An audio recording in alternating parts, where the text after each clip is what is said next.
అమర్నాథ్ కంటతడి పెట్టాడు. ఆ కంటతడి ఇప్పుడు తీరిందనమాట. తనకి తన సీటు వేరే వాళ్ళకి ఇచ్చినప్పుడు మిగతా వాళ్ళకి మళ్ళీ ఫీల్ అయిపోయి పార్టీని తిట్టడమో లేకపోతే అసంతృప్తులు వెళ్ళగక్కడమో చేయలే. నేను జగన్నే నమ్ముకున్నాను, ఆయన ఏ బాధ్యత అప్పచెప్తే అదే చేస్తానన్నాడు. మంత్రి పదవి అప్పుడు అదే తీసేస్తారన్నప్పుడు కూడా అదే మాట్లాడుతూ వచ్చాడు.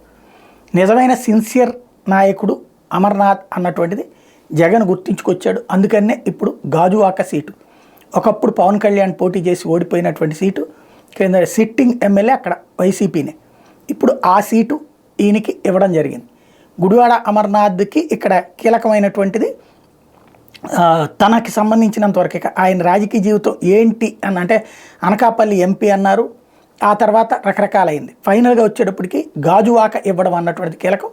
ఒక రకంగా పరీక్ష అయితే అక్కడ కాపు సామాజిక వర్గం బలం, అందుకే కదా పవన్ కళ్యాణ్ కూడా పోటీ చేసింది. అయితే క్రిందటిసారి పవన్ కళ్యాణ్ మీదన లోకల్ వాళ్ళ అయితేనే తమకు బెటర్ అన్నటువంటి ఉద్దేశంతో గాజువాక వాళ్ళు నాగిరెడ్డిని గెలిపించారు. ఈ దఫా మరి ఈయన గెలిపిస్తారా, కులం ఏకమవుతుందా చూడాలి.